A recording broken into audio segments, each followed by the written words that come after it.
Halo sahabat Joli dimanapun kalian berada semuanya.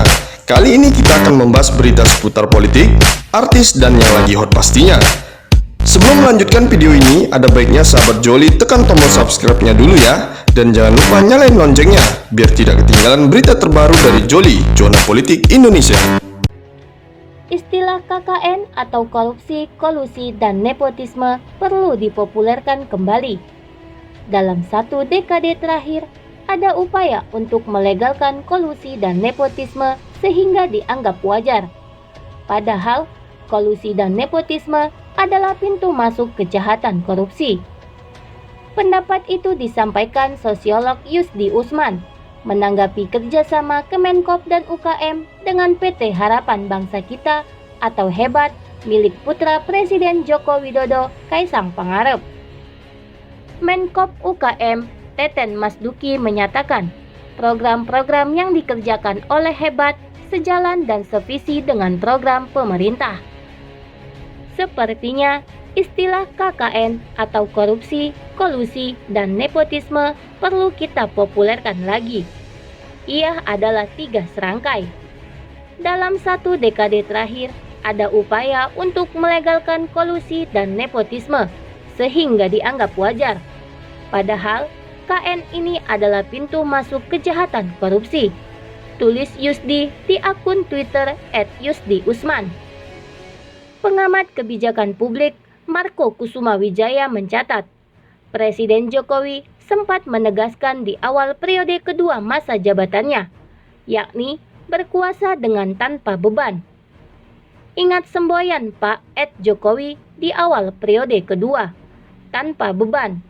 Makin masif KKN atau UKKA atau untuk kita-kita aja. Sindir Marco di akun @mkusumawijaya menanggapi cuitan akun @umaralims. Sebelumnya, @umaralims menulis, Istana rame-rame bikin proyek pelatihan. Stafsus dapat nilai 5,6 triliun rupiah. Sebelumnya Desember 2019 dapat 2,1 triliun rupiah. Total 7,7 triliun rupiah. Semua untuk proyek pelatihan pemegang kartu prakerja. PT Hebat milik Kaisang anak Jokowi melalui Kemenkop dapat 200 miliar rupiah untuk pelatihan UKM. Akun Institut EcoSocrates atau @EcoSocrates mempertanyakan program perusahaan milik Kaisang dengan Menkop UKM itu. Program dan duitnya muter-muter di kalangan sendiri. Tulis @EcoSocrates meretweet tulisan bertajuk Menteri Teten gandeng Kaisang Pangarep bantu UMKM naik kelas.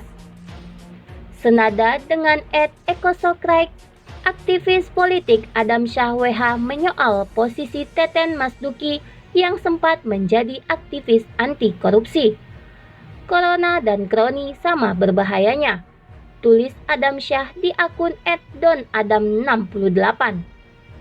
Padahal Teten dikenal sebagai penggiat anti korupsi, sambung @donadam68. Kementerian Koperasi dan UKM menggandeng PT Harapan Bangsa Kita atau Hebat milik Kaisang Pangarep putra Presiden Joko Widodo untuk mendorong UMKM nasional naik kelas. Salah satu kegiatan yang akan dilakukan Kemenkop dan UKM bersama Hebat adalah mengadakan kompetisi UMKM untuk menjaring UMKM yang berpotensi tumbuh besar di masa mendatang. Hebat sendiri menjanjikan biaya pendampingan bagi pemenang kompetisi senilai 100.000 US dollar atau sekitar 1,4 miliar rupiah. Menteri Koperasi dan UKM Teten Masduki mengapresiasi langkah Hebat dalam rangka mendorong UMKM naik kelas. Menurutnya, program-program yang dikerjakan oleh Hebat sejalan dan sevisi dengan program pemerintah. Pasalnya, Hebat sendiri sudah melakukan pendampingan bagi pelaku UMKM di berbagai wilayah di Indonesia untuk bagaimana meningkatkan omset dan bisnisnya. Bahkan Hebat telah melakukan coaching klinik bagi pelaku UMKM sehingga permasalahan bisnis yang dihadapi pelaku usaha terpecahkan. Kompetisi diharap lahirkan UMKM naik kelas. Teten mengaku bahwa apa yang dilakukan PT Hebat sesuai dengan program-program di kementeriannya. Untuk itu, kolaborasi yang dibangun antara keduanya diharapkan bisa lebih mengakselerasi UMKM naik kelas. Dia berharap akan semakin banyak pihak swasta ataupun investor yang tertarik bergabung dengan program peningkatan dan pemberdayaan UMKM nasional. Kolaborasi ini penting karena pemerintah nggak bisa kerja sendiri untuk menaikkan kelas UMKM. Kita harus berpartner karena ada lebih dari 63 juta pelaku UMKM yang perlu diurus pemerintah. Nah, itu butuh kerjasama dengan banyak pihak yang memang punya visi misi yang sama dengan kita, ujar Teten usai menemui tim Hebat di ruang kerjanya Rabu 4 Maret 2020. Teten menegaskan bahwa program penjaringan UMKM yang dilakukan dengan PT Hebat tidak hanya sekedar seremonial. Pasalnya, setelah berakhir, program ini akan dilanjutkan dengan program susulan agar UMKM menjadi pemenang bisa menjadi UMKM yang unggul. Menurutnya, semakin banyak UMKM yang berkelas akan mendorong pertumbuhan ekonomi nasional. Dalam pelaksanaannya, Teten menyatakan peran pemerintah dalam hal ini Kemenkop dan UKM akan mengambil perannya dalam hal kemudahan perizinan mendirikan usaha, penerbitan sertifikasi produk UMKM, hingga pemberian sertifikat hak cipta. Dengan begitu, produk-produk UMKM akan lebih berdaya saing. Tidak hanya itu, Kemenkop dan UKM juga menyatakan siap memfasilitasi pelaku UMKM untuk lebih mudah mendapatkan akses pembiayaan melalui kredit usaha rakyat atau KUR atau kredit ultramikro atau UMI dan program lainnya. Pihaknya juga menyiapkan berbagai program penguatan kapasitas usaha UMKM melalui berbagai kegiatan pelatihan kewirausahaan. Kalau untuk pengembangan usaha itu banyak inkubator, kurator, dan agregator.